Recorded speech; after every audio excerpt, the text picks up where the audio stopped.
pasyente mula sa Davao.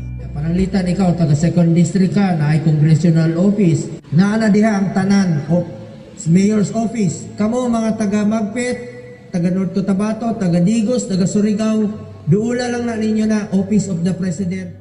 Namahagi rin ang senador ng mga pagkain, mga food at medicine pack, reusable face mask at face shield sa mahigit 1,700 pasyente.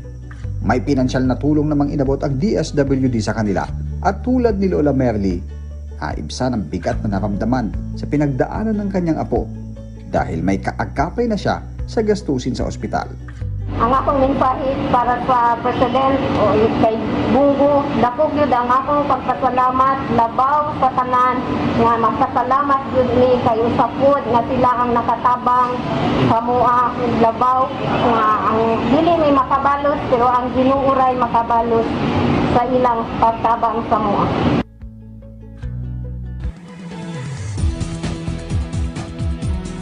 Tuloy-tuloy pa rin ang aid distribution ni Senador Bongo kasama ang ilang government agency sa iba pang mga nangangailangan. At kamakailan, nasa 1,500 na TODA members mula sa Villamor.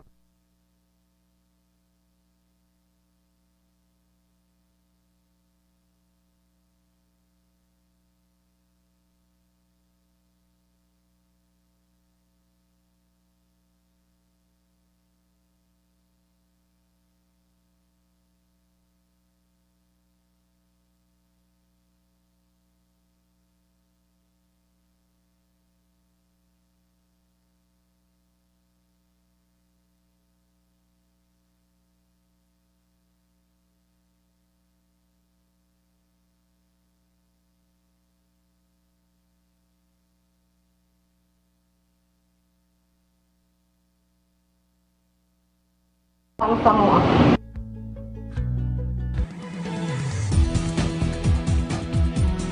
Tuloy-tuloy pa rin ang aid distribution ni Senador Bongo kasama ang ilang government agency sa iba pang mga nangangailangan. At kamakailan, nasa 1,500 na TODA members mula sa Villamor.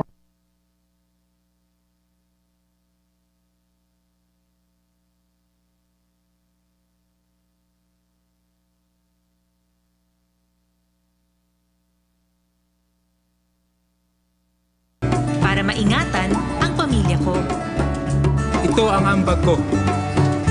Ako. Ikaw. Lahat tayo.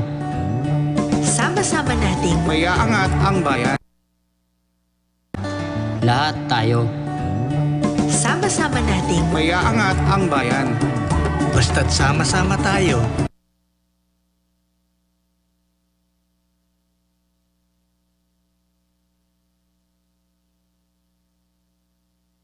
Ano sa iyong buhay na para madagat pa paano at least maduktungan lamang din yung hubot ang ano mo, buhay mo. Kaya masaya ako. Masaya umiiyak ako dahil ang bait-bait si Sir Bongo. Hindi siya ibang tao. Napakabait. Ang mga natukoy na TODA members ay hindi kasama sa nakatanggap ng ayuda mula sa Social Amelioration Program. Kaya naman ay may pinamahagi sa kanila ang DSWD na financial assistance. Ang DTI naman ay tinukoy rin ang mga magiging benepisyaryo ng kanilang Livelihood Assistance Program. Salamat po, Sir, sa mga tulong na ginagawa niyo sa akin. Bahala na po Diyos sa inyo sa ginagawa niyo sa amin. Lalo't hindi lang ako, marami po kami na tinutulungan niyo. Sana Diyos na bahala sa inyo. Maraming salamat po, Senator. Ako yung nagpapasalamat sa LGU natin.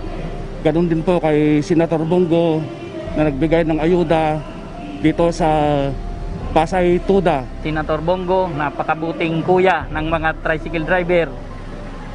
Kaya maraming salamat sa iyo. Hindi ka nagsasawang tumulong sa mga mahihirap. Samantala, sa kapapasok lang po na balita, pirmado na ni Pangulong Rodrigo Duterte ang Executive Order No. 124 bilang tugon sa tumataas sa presyo ng karning manok at baboy.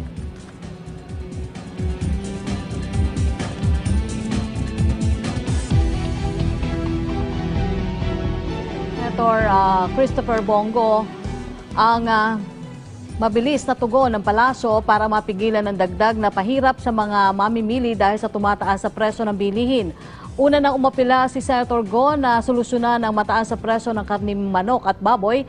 Ngayong nasa pandemic pa ang bansa nang mapagaan naman ang mga paghihirap na dinaranas sa mga Pilipino.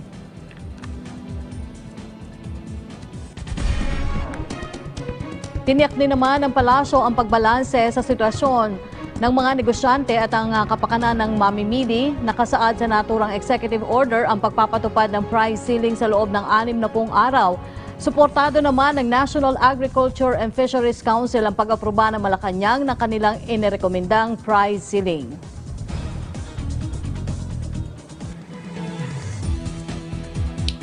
Samantala, dumako naman tayo sa mga balitang nakalap ng Philippine Broadcasting Service kasama si John Mogol. Morning, John. Good morning po, Sec Martin. Ang ating balita mula sa Hilagang Luzon, aggressive community testing para sa COVID-19 sa kampo ng 5th Infantry Division ng Philippine Army ang isinasagawa matapos magpositibo ang ilang personnel nito. Buong kampo naka-lockdown ngayon. Detalye ng balita mula kay April Salucion Racho ng RP Tugigaraw.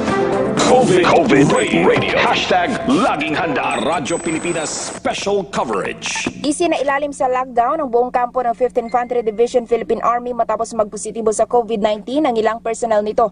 Ayon kay Major Jekyll Dulawan, ang tagapagsalita ng 5th ID, nagsimulang i-lockdown ang buong kampo nitong nakaraang linggo. Makaraang lumabas ang resulta ng nasa mahigit 70% ng isinagawang swab test sa aggressive community testing kamakailan. Malalang mahigit sa 1,000 noon ang sumailalim sa pagsusuri kung saan sa inisyal na paglalabas ng resulta ay mahigit sa 10 ang nagpositibo. Ariyan na pagdesisyon na noon ng pamunuan ng dibisyon na magsagawa ng mass testing matapos magpositibo ang isang personnel na nagkaroon ng exposure sa labas ng kampo. Sa ngayon ay hindi na muna tatanggap ng mga kliyente o bisita ang 5th ID habang isinasagawa pa rin ang masinsinang contact tracing at disinfection sa mga opisina sa nasasakupan nito. Tiniyak naman ng tagapagsalita na sa kabila ng pagsasailalim dito sa lockdown ay patuloy pa rin ang pagbibigay serbisyo at operasyon ng buong dibisyon. Manipot, Tuguegarao City, dahil ni April Salucon Racho para Itiradyo, Pilipinas. Samantala, sa Western Visayas naman, sinisigurado ng Archdiocese ng Haro Iloilo ang istriktong pagpapatupad ng health protocol sa kapiestahan bukas ng Nuestra Señora de la Candelaria. Babalita si JP Hervas mula Iloilo. COVID Radio. Hashtag Laging Handa Radyo Pilipinas Special Coverage. Sinisigurado ng Archdiocese of Haro na istriktong ipatutupad ang health protocols para sa kapistahan ni Nuestra Señora de la Candelaria o Our Lady of Candles bukas, Pebrero 2. Ayon sa Archdiocese of Haro, may koordinasyon na sila sa mga barangay officials at kapulisan para masigurong masusunod ang minimum health protocols katulad ng physical distancing, pati na ang pagsusuot ng face mask at face shield. Bukas may misang idadaos sa lahat ng parokya na saklaw ng Archdiocese bukod sa face-to-face at online na misa sa Haro Cathedral. Samantala, tinanggal na din ng Archdiocese sa mga nakagawiang aktibidad kagaya ng paapak ng imahe, pagprosesyon at ang pag-akyat sa balkonahe ng Haro Cathedral para mahawakan ang imahe. Si Nuestra Señora de la Candelaria ang nag-iisang Philippine Marian image na personal na kinoronahan ni Pope St. John Paul II. Ito ang patron hindi lang ng Haro kundi ng buong Western Visayas. Nagikan sa Iloilo, JP Hervas para sa Radyo Pilipinas. Sec Martin, yan po ang mga balita sa ating mga lalawigan mula rito sa PBS Radyo Pilipinas. Ako si John Mogol. Balik sa inyo sa studio. Salamat sa iyo, John Mogol ng Philippine Broadcasting Service. Dapat na raw pong ikabahala ng pamahalaan ang nakikitang mabilis sa pagtaas ng COVID-19 cases sa probinsya ng Cebu. Kung hindi ito maaagapan ayon sa pag-aaral na ipinalabas ng UP Octa Research Team, maaari pa itong umabot sa 400 daily cases sa loob lang ng 2 linggo. Para ipaliwanag po yan, makakausap natin sina Dr. Guido David at Dr. Benjamin Co ng Octa Research Group. Magandang umaga po sa inyong dalawa. Good morning. Apo. Dr. Guido, can you explain to us kung ano po yung current situation sa Cebu Province pagdating po sa COVID-19 transmission sa lugar at gaano kaseryoso po ang sitwasyon nila doon? Actually, una nating tiningnan is Cebu Province pero nung may feedback na tayo, tiningnan natin ng mabuti in detail, more granular, and nakikita natin yung increase nangyayari sa Cebu City. Doon yung karamihan ng new cases. In fact, ngayon, they're averaging sa Cebu City more than 90 cases per day over the past week. Ang reproduction number nila sa Cebu City is 1.7, positivity rate is 7% and tumataas. Ang indicator nila na okay is yung hospital occupancy is mga 30%, pero yung attack rate sa Cebu City is nasa 7.6 per 100,000, and it already puts it near the high-risk classification ng Department of Health. So, yun yung nakikita natin, patuloy siyang tumataas. And ang worry natin is baka ma-overwhelm yung healthcare at some point. So, remind lang natin yung mga citizens sa Cebu City to practice yung mga health protocols, social distancing, face mask, and face shield. Opo, para po kay Dr. Ko, masasabi bang galing pa rin ang surge na ito mula po dun sa holiday celebration sa bansa?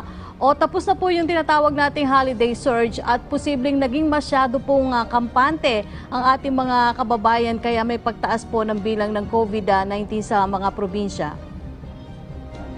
Well, it's possible that it could still be remnants from the holiday surge. Lalo na kung titingnan natin, medyo malapit pa din tayo doon sa timeline na yon. But Professor Guido is correct also when he pointed out Cebu City alone is the area na medyo mataas yung primary mover ng mga kaso sa province of Cebu lately. There's another thing also that is worrisome because the replication is compared sa Disyembre, medyo biglang tumaas ang replication ngayon, ngayong Enero. So because of the presence of the variant already in the country, I think this is something worth exploring at the same time. We're not saying it is in Cebu. What we are just saying is medyo nakakabahala kasi medyo nagpas na din yung timeline unless what we are getting from the Department of Health are medyo late data also, no? Kasi pwedeng yung datos na dumarating sa kanila, yung mga nakaraan pa, ngayon lang nila nire-report lately. So the other variable there is yung medyo pagtaas. Yung medyo pagtaas is dahil meron na tayong presence of the variant in the Philippines, one thing that we will need to explore is the question of whether this is present also in the province of Cebu. Opo, para naman po kay Dr. Guido, kung sakaling hindi daw po maagapan yung pagtaas ng kaso sa probinsya, ano ang worst case scenario na pwede pong mangyari? Well, right now kasi yung rate of increase niya it's doubling more or less every 2 weeks and medyo mabilis yan. And these are similar patterns na observe natin sa Mountain Province. Kaya natin nasabi na this was an area of concern yung sa Mountain Province, and nakita nga na may UK variant sa Mountain Province.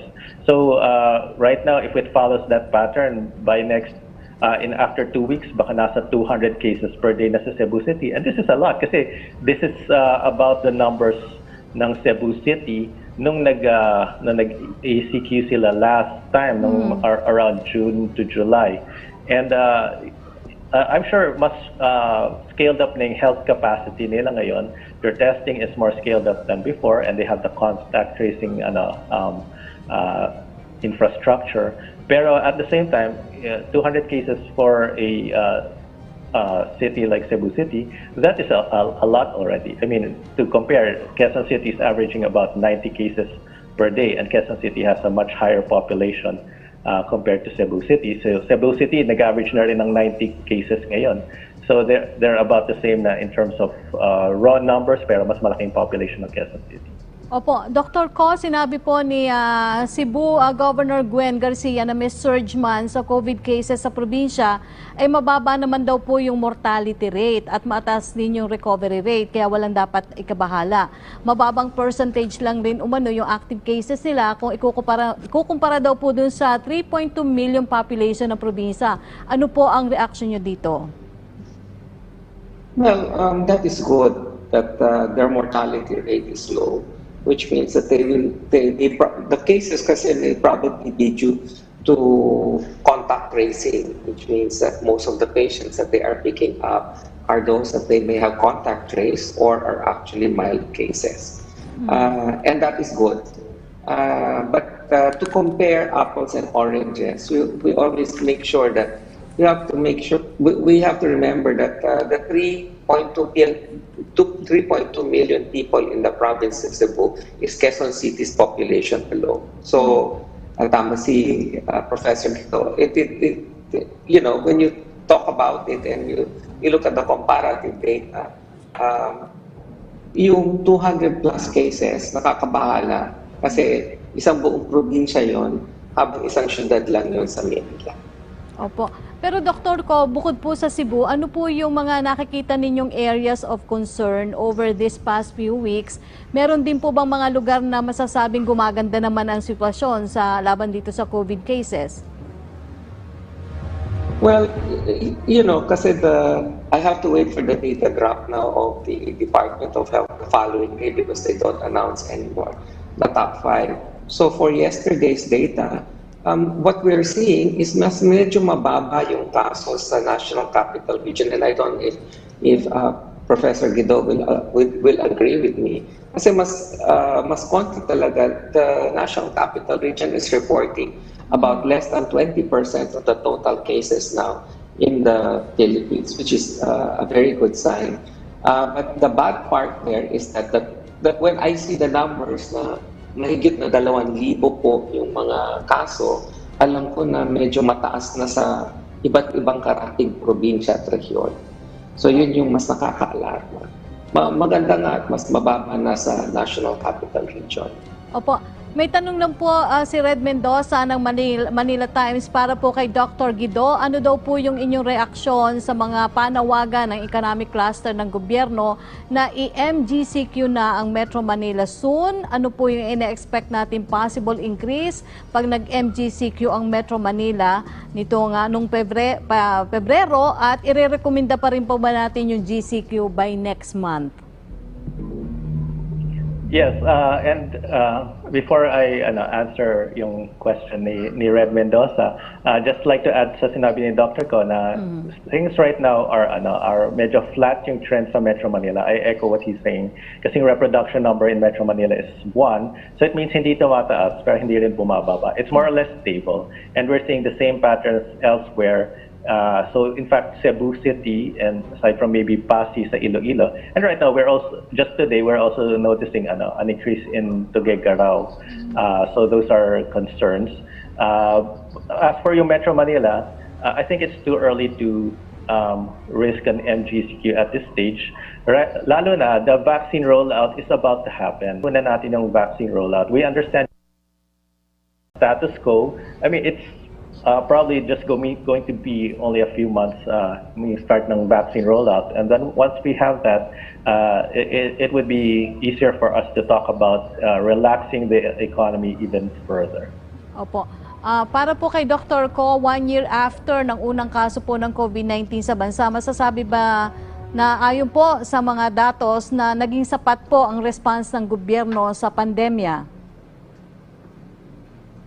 Well, considering kasi the limitations na meron tayo sa ating bansa, I would probably say that the lockdowns are statement that maybe the vaccine rollout is something that we are all looking forward to. The next part of the program is to encourage more people to get immunized and to get vaccinated. Kasi as we all know, na the vaccine hesitancy is quite high currently. And pandemya, the numbers as we roll out the vaccine program. Dr. Guido, ito pong pag-lift naman ng implementation of yung border controls natin, making sure that yung passengers comply with the mandatory quarantine period and yung testing is done. Kasi ang nangyari before, we were testing once and then pag negative sila, sometimes I think nakalabas na yung mga travelers. But it turns out that sometimes they test negative on their initial test kasi yung viral load nila is low at that point in time kasi maybe kakakuha pa lang nila ng virus from other sources. And then after a few days, they build up the viral load and then they start showing symptoms. So kaya important na they could either have a second test on the 4th or 5th day, and then if they don't have the second test, they have to have the mandatory quarantine period. In fact, in other countries, it's 21 days. Pero sa atin, 14 days quarantine period. That observance strictly. It's the strict implementation. And if we follow those strictly, it's possible that we might not have the expected surge or increase in cases if these are followed to the letter. Opo. Para po kay Dr. Ko, may projection na rin po ba kayong ginagawa kapag dumating na yung bakuna ngayong buwan? At ano po ang sa tingin nyong magiging senaryo? Well, number one, ang pinagdadasal natin lahat, sana dumating muna yung bakuna. Tapos marami magpapabakuna. Kasi yun lang naman there are only two endpoints to the vaccine. Tatandaan natin na yung herd immunity ay hindi po pwedeng mangyari sa COVID vaccine. Ang dalawang endpoints na makikita natin dito ay na ginawa doon sa mga clinical trial ay number one is to decrease the severity of the infection. So kung mababawasan yung pagiging severe ng infection, kung sakaling magkaroon tayo ng COVID, ay magandang senyalis yun kasi that means that we will have less deaths, we will have less people that will get severe infections and will need hospitalization. So that's one of the most important parameters. And of course, second is that they don't get sick. Opo, kunin ko na lamang. So that's the second hopeful endpoint that we have. Opo, kunin ko na lamang po parting message po sa inyo ni Dr. Guido and Dr. Ko. Unahin ko po si Dr. Guido.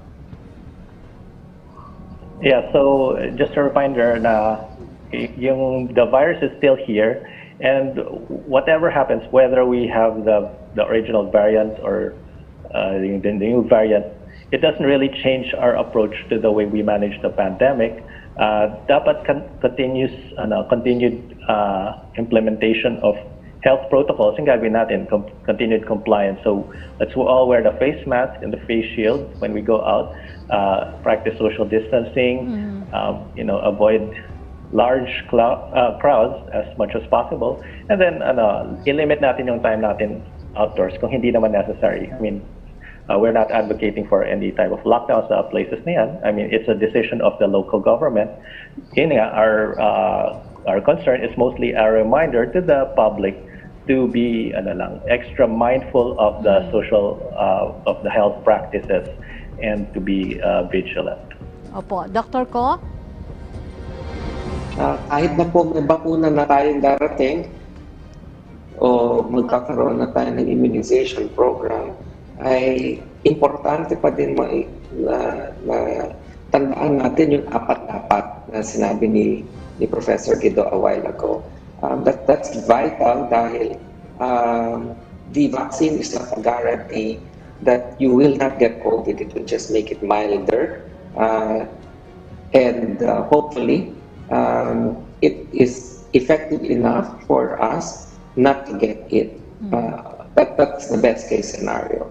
But in any event, we have to remember that the pandemic is still around. We still do not know a lot about it, and that there are still a lot of variants that are affecting the outcome globally. So importante po na yung nandito nga sa inyo, mask, hugas, iwas. Yan ang pinaka-importante sa ngayon. Okay, maraming salamat po Dr. Guido David at Dr. Benjamin Co mula po sa Octa Research Team. Maraming salamat po, mabuhay po kayo. Salamat din po.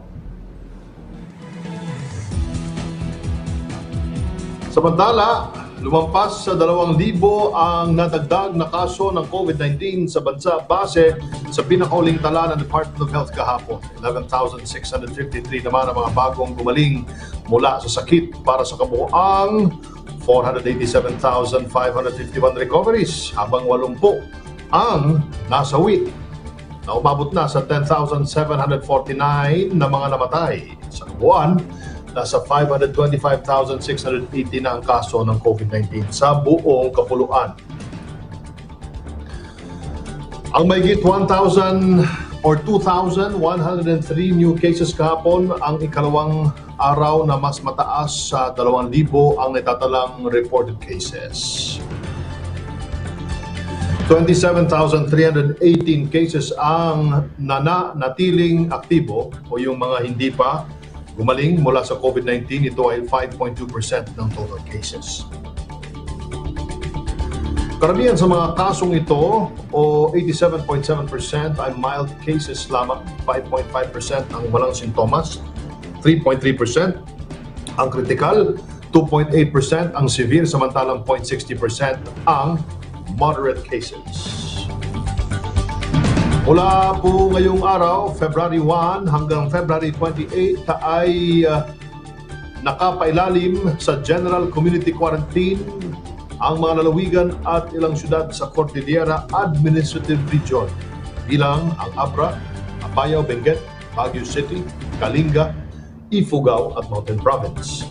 Naka-GCQ pa rin ang National Capital Region, ganoon din ang Batangas Province, Tacloban, Davao City, Davao del Norte, Lanao del Sur at Iligan City.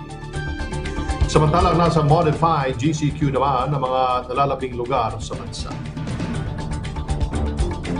Kung muli sa publiko ang pagsunod po natin sa minimum public health standards, ang pinakamabisang paraan para labanan ang pagkalat ng anumang variant ng COVID-19, isuot po ng tamang ating face mask at face shield, sundin ang physical distancing at ugaliin ang regular na paghuhugas ng kamay. Para po sa inyong mga katanungan at concerns tungkol sa COVID-19, maaari niyo pong i-dial ang 02894-COVID o kaya ay 02894-26843. Para naman po sa mga PLDT Smart, Sun at TNT subscribers,